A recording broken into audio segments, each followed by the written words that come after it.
Magandang umaga po sa bawat isa. Muli po ay nais kong mag-share po sa inyo ng salita po ng ating Panginoon. Umari po, pakipalo na rin po. Maging sa ating YouTube, sa Jong Naba, BCICM. Doon po ay inaaral po natin ang patungkol po sa Diyos. At para po ay makatulong sa ating pananampalataya sa paglilingkod po sa ating Panginoon. Kaya dito po ngayong araw po ay nais ko po mag-share po sa inyo ng salita po ng ating Panginoon. Sa Gawa chapter 4 verse 12, verse 11 and 12. Ang Jesus na ito, ang batong itinakwil ninyong mga tagapagtayo ng bahay, ang siyang naging batong panulukan. Sa kanya lamang matatagpuan ang kaligtasan sapagkat walang ibang pangalan sa buong daigdig na ibinigay ng Diyos sa mga tao upang tayo ay maligtas. Kaya ito po ay tumutukoy na po sa ating kaligtasan. Kung kaino po tayo dapat lumapit at sumampalataya.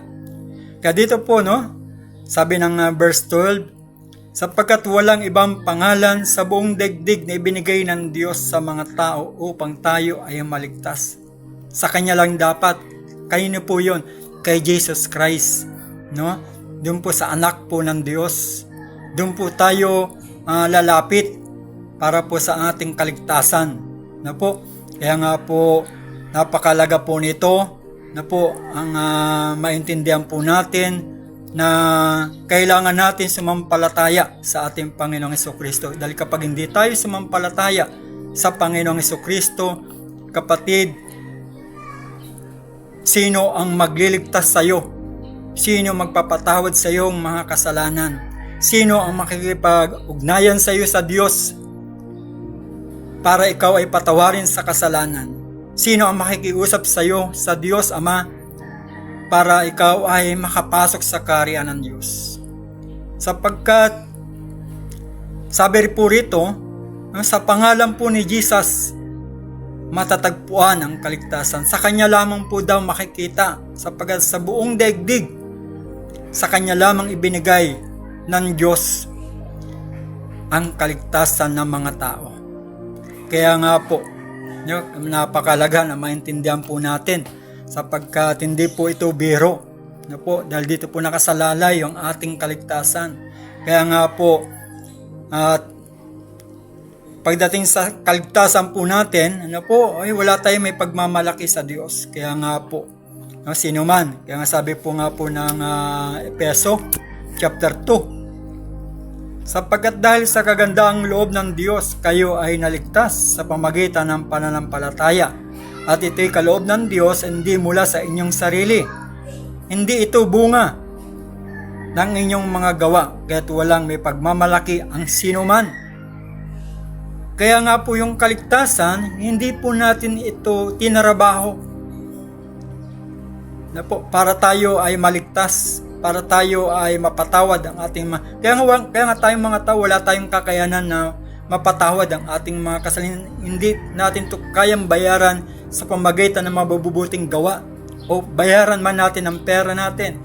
Walang kakayanan tayo para tayo ay mapatawad, At para tayo maligtas, wala po tayong kakayanan.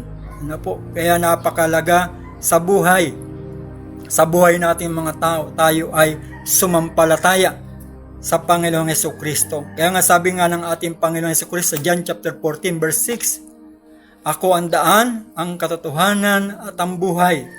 Walang makakapunta sa Ama, kundi sa pamamagitan ko. Kaya nga ang kaligtasan natin, hindi ka pwedeng rerekta ka sa Diyos Ama, or tatawag ka sa ibang pangalan. Kaya nga po, kahit ito po ay pangalan po ng Diyos, sa ibang pangalan po ng Diyos, hindi ka po dyan maliligtas. Sa ibang pangalan po ng Diyos, wala pong kaligtasan, mga kapatid, sapagkat ang kaligtasan nating mga tao, ibinigay po ng Diyos sa pangalan po ni Jesus Christ. Sa Kanya po lamang. Kaya nga po, walang ibang pangalan sa buong daigdig na ibinigay ng Diyos sa mga tao upang tayo ay maligtas. Kaya nga po ang kaligtasan ay makikita at matatagpuan kay Hesukristo. Kaya kapatid, kailangan mong sumampalataya kaya sa Panginoong Hesukristo sa kapakanan ng iyong kaligtasan. Hindi mo pwedeng ito'y baliwalain dahil meron kang eternal. Ibig sabihin, meron kang pagkaalis, namatay tayo sa mundong ito, meron kang pupuntahan na sa ikalawang buhay. At yung ikalawang buhay na yun, kapatid, ang magdidesisyon doon ang Panginoong Hesukristo kung saan tayo pupunta. Na kapag hindi ka sumampalataya sa Panginoong Hesukristo, kapatid, meron ka pa rin pupuntahan. Kapag ikaw naman ay sumampalataya sa Panginoong Hesukristo, meron ka pa rin pupuntahan. Both side. Sino man, manampalataya o hindi ka man, meron ang tao pupuntahan sa ikalawang buhay. Na po, impyerno at sa langit. Kapag napunta ka sa impyerno, wala nang pag-asa na makatakas doon. Ganon din sa langit. Pag napunta ka doon, hindi ka na makakalas doon. Sapagat yun ang permanent life ng mga taong aalis sa mundong ito. Yun yung permanent life na kung saan ay dapat mong pag-ingatan dito sa mundong ito. Dahil pagpunta mo doon, dito tayo sa mundong ito, magdidesisyon kung saan tayo pupunta doon sa ikalawang buhay. Langit ba or impyerno ba? Kaya dapat habang buhay ka, nandito ka pa sa mundo, may pagkakataon ka pa sa mundong ito na sumampalataya sa Panginoong Hesus. Kapatid, wag mo nang ipabukas, simulan mo na ngayon. Dahil napakahalaga nito para sa iyong kaligtasan. Sapagkat kay Hesukristo lamang matatagpuan ang kaligtasan. Kaya nga po, marami mga tao na naniniwala na sa magitan ng reliyon ang tao maliligtas. Kapatid, huwag kang maniniwala doon. Sabi po ng Bible, kaya nga ang Bible ang final authority. Kung anong sinasabi ng Bible, ito ang ating paniwalaan. Na po, oo, ang tao pa rin ang magsasalita nito, pero dapat pag-aralan mo ang bawat napapakinggan mo na sinasabi ng mga tao. Dapat Bible ang ating pagbabasihan. Tama ba ang sinasabi niya patungkol sa salita ng ating? Kaya nga po ang Bible ang pinaka final authority natin, kaya dapat mong basahin ang salita ng Panginoon para maintindihan mo, maunawaan mo ang sinasabi ng. Kasi nga po ay hindi po biro yung kaligtasan po natin, kasi impyerno at langit. Doon po ay eternal na po yun eh. Pag nagkamali tayo sa mundong ito, nagpabaya tayo sa ating kaligtasan, impyerno ang pupunta ng tao. Kasi sino magliligtas sa'yo kung hindi ka sumampalataya sa Panginoon? Sapagkat sabi nga ng Bible, Gawa chapter 4 verse 12, sa Kanya lamang matatagpuan ang kaligtasan sapagkat walang ibang pangalan sa buong daigdig na ibinigay ng Diyos sa mga tao upang tayo ay maligtas. Kayo po kay Hesukristo. Sa verse 11, ang Jesus na ito, sabi doon ng verse 11, sa Kanya po ibinigay ng Diyos ang kaligtasan ng bawat tao. Kaya nga po, ang kaligtasan hindi po matatagpuan maging sa pangalan ng Diyos, sa ibang pangalan ng Diyos. Ano po? Ang kaligtasan ay matatagpuan doon po sa anak ng Diyos, kay Hesukristo. Ito po yung sinasabi ng kasulatan. Kaya sa Kanya po tayo maniniwala, kay Hesukristo po tayo lalapit, sa Kanya po tayo sasampalataya para sa kapakanan ng ating kaligtasan. Kaya kapatid, sana maintindihan mo, maunawaan mo ang kalagahan nito sa buhay mo, sapagkat ito ang ating pinag-uusapan. Lagi kong sinasabi, maging sa church, ang ating pinag-uusapan dito palagi kung bakit tayo na uma-attend, bakit tayo pumupunta sa ating mga fellowship, dahil sa ating kaligtasan, dahil dun sa ating eternal destiny.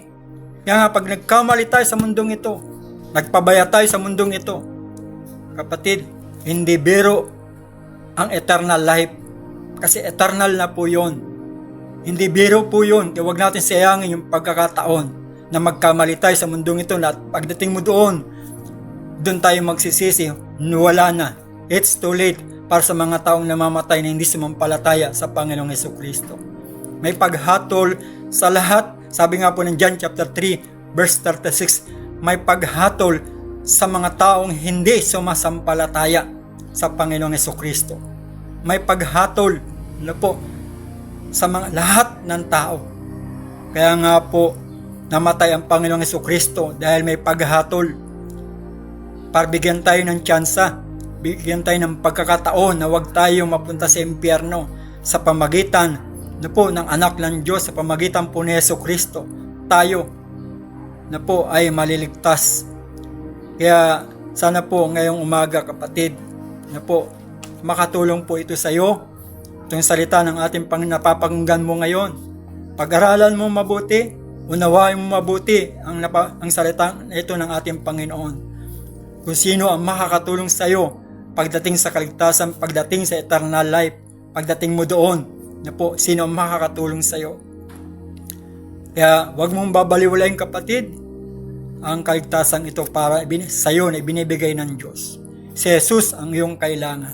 Katulad ko, naniwala ako, sumampalataya ako sa Panginoong Jesucristo na siya ang magliligtas sa akin balang araw. No? Kaya ayun lang po ang nais kong i-share na po at sana makatulong po ito sa inyo.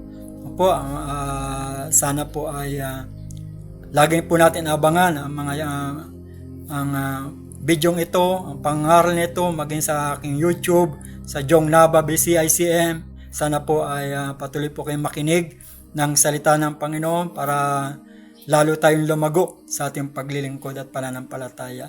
Kaya yun lang po, at bago tayo magtapos, nais kong mag-share, mag-pray, pag-pray sa Panginoon. Nais ko kayo pag-pray. Kaya sandalan tayong pumikit. Panginoon, aking Diyos, ikaw na nakakabatid, ikaw na nakakabasa, nakakaalam ng aming mga puso. Dalahin ko po, Panginoon, sa lahat po ng makikinig at makakarinig ng mga salita mong ito, Lord, tulungan po silang sumampalataya sa Panginoong Jesucristo. Tulungan niyo po sila, Panginoon, para sa kapakanan ng aming mga kaligtasan. Salamat po sa kanilang mga problema, sa kanilang mga suliranin, mga pagsubok sa buhay sa ngayon. Lord, tulungan niyo po sila. Encourage niyo po sila sa buhay nito, Panginoon. Upang sa ganun, Panginoon, sa buhay nito ay mapaglabanan nila kung ano ang buhay dito sa mundong ito. At salamat po, Panginoon, sa iyong tulong at gabay sa aming mga buhay. Salamat po, ikaw po ang siyang maluwalhati at ang lahat ng ito aming ibinabalik sa iyo, Ama. Ang lahat ng pasalamat sa ngalan po ng aming Panginoong Hesus. Amen and amen. God bless po sa inyong lahat at pagpalain po tayo ng Panginoon. Ingat po tayo lagi. God bless po.